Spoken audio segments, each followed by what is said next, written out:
Hi guys, welcome to a session with Quantnosis Diary. Today we are going to learn about money management. This is something we all must do even before jumping into our investment decisions or any other financial decisions. Or this video just could simply help someone who is struggling to manage their own money in personal life. First, we'll start with understanding what money management is.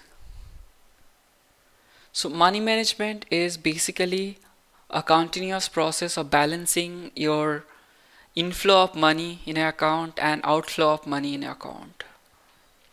By inflow of money means the people can have different sources of their income. So some people are salaried who are working under a company and they get monthly salary.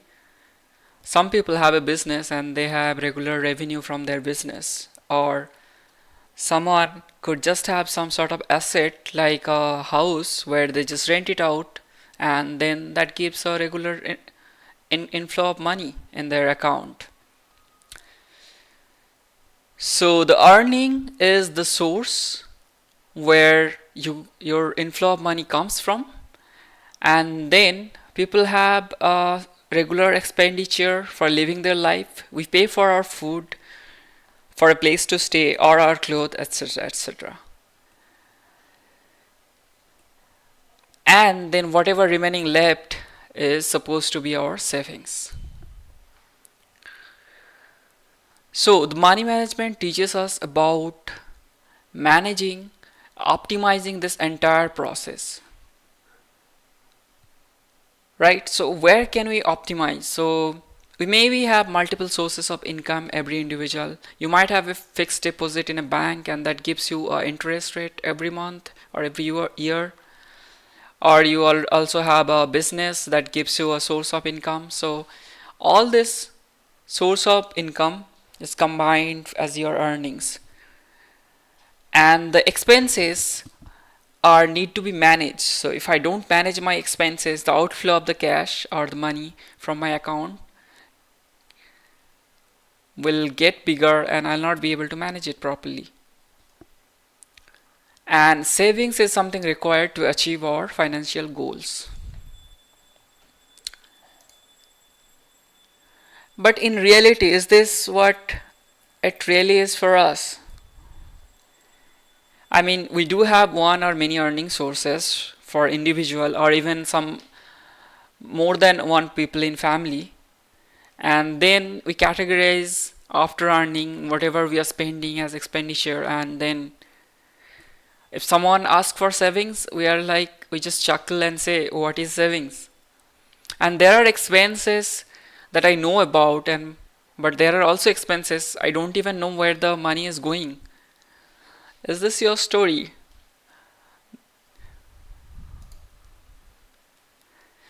So to solve that problem, what we'll discuss today is a quantitative approach. Okay, so we'll start with an example. Okay, let's start your total earning from all the different sources is $1,000. So that will be allocated as your total earning. And out of that, you will allocate 50% of your total earning as expenses. So that's $500. And you will allocate 20% as your buffer of expense and savings. So what is this? We'll come to that. And then you will allocate 20% as your savings, which is $200. All right. Okay, so first for the expenses, right? So when you're allocating 50% or $500 for your expenses, you will need to set a priority for your essential or the things that you literally can't live without, like the food or regular medical expenses, or your rent, or your electric bill, kind of things. So all this should be prioritized when you are putting your money for your expenses. So out of that 50% of your total earning. Okay, so once that is covered, if you have money in that 50% bracket, then you look for things that makes your life comfortable, a little luxurious things. So that will be covered in your expenses. For savings, so it's a flat 20% or $200. You will be keeping it safe somewhere and you will not use it in any scenario. And the 20% in the middle that I'm saying as expense savings buffer. So this is to give you much more realistic approach to managing your money, because in reality, even though we allocate 50% expense, we may not be able to cover all our expense in that 50%. Sometimes there are seasonal expenses, right? So sometimes there is a festival and you need to go buy new clothes, or you might need to buy a gift for somebody, or someone in the family got sick and need extra medical expenses, or you suddenly need to an air travel which will take a chunk of money. So all these expenses which is certain or a seasonal and but not like regular, those you will be covering from the buffer of 20% or $200. If there is no such expenses present at any point of time, in that case this buffer will directly go to the savings. So you will be adding this value to the savings in case there is no such expenses.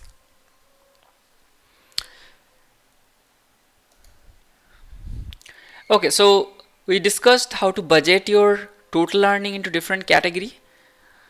Now we'll speak about the savings. How much you should save, or how do you approach to savings. So you are by default saving a minimum of 20% out of your income, out of which we'll categorize where to save and how much to save. So first understand what's an emergency fund. So this is the money saved somewhere very safe where you can access it easily whenever you want. But you will only use it when there is an actual emergency. And even when the emergency is over, when you start saving again after the emergency, you will fill up the emergency fund bucket first. So this is your priority in saving, to keep an emergency fund. Now emergency fund be two types, is a short-term fund or a long-term fund. So I understand people may have different income category. So somebody earning a lot, somebody may not be earning that lot. So what's the short-term and minimum emergency fund you should be keeping? So that should cover about 3 to 6 months basic living expenses. So your essential expenses that you need to follow for 3 to 6 months.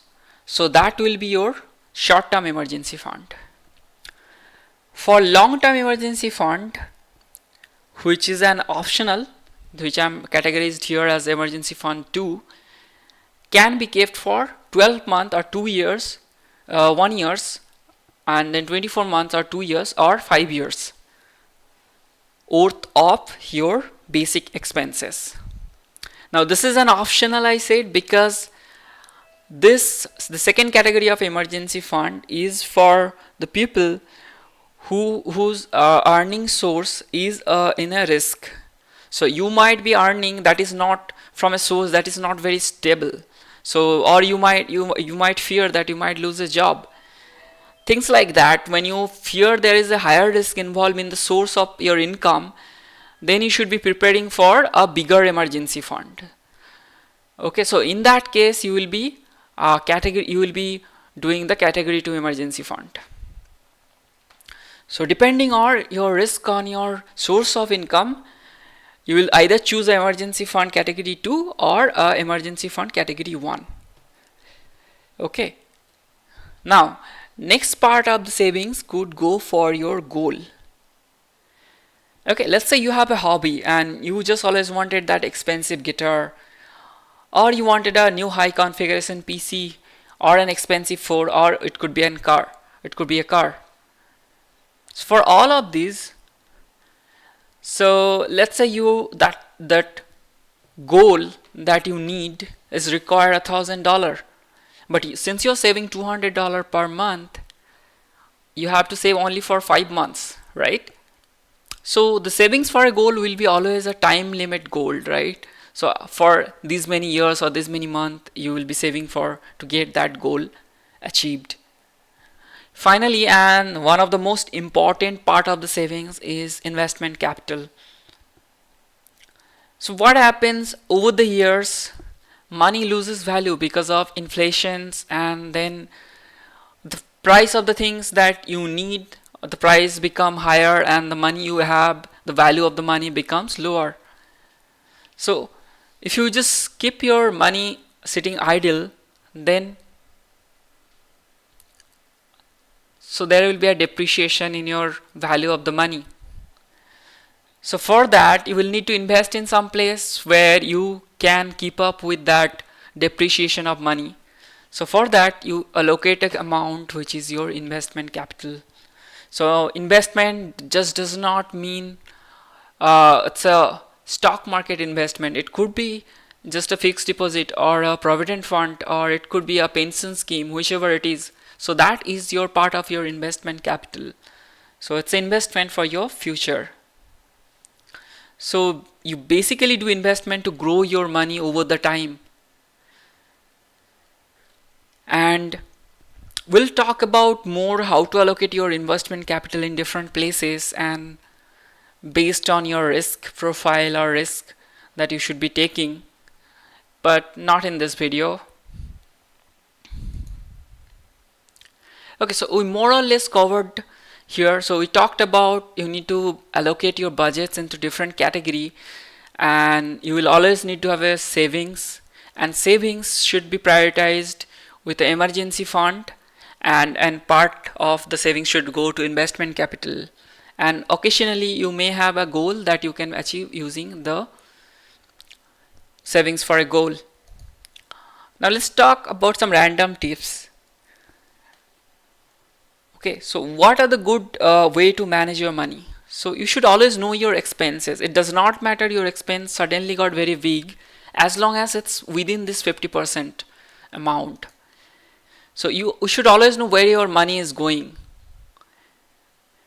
Emergency fund is a priority. So which means when you are having a saving, so first thing you will need to do, at least have a 3 to 6 months worth of basic expenses saved somewhere safe, like a fixed deposit or a liquid fund where you can withdraw it anytime if there is an emergency. For big expenses or goal oriented expenses, it's better to buy a little bit late. So first save the money and then buy it. So instead of buying it in advance with the EMI immediately. I mean, it's not like I'm asking you to wait for 10 years and save the money and then buy it. I mean, even if you can just save up the 50% of the expenses, that will also bring down your interest cost on EMIs. So if you're planning to buy something, if you're planning a big expense, save a little bit early for that.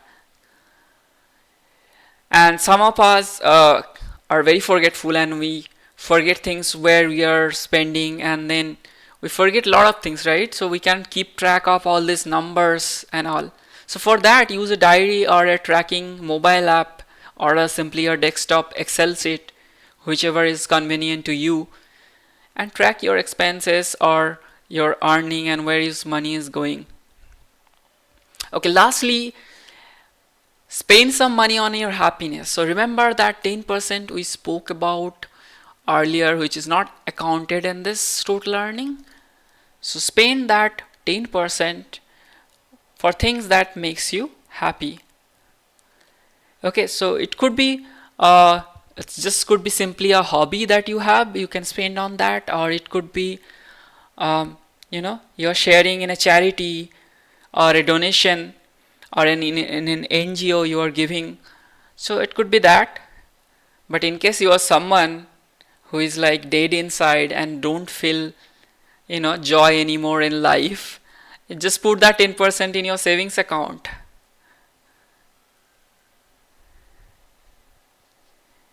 Okay. And now, thank you for your patience or going through the entire video. Do check out our other videos from the playlist or in the video tab. We'll get back to you with another video next time. Follow up on this. Where should you and how should you put your investment capital to grow it? If this video was helpful to you, please like and subscribe or feel free to comment for more contents. Take care.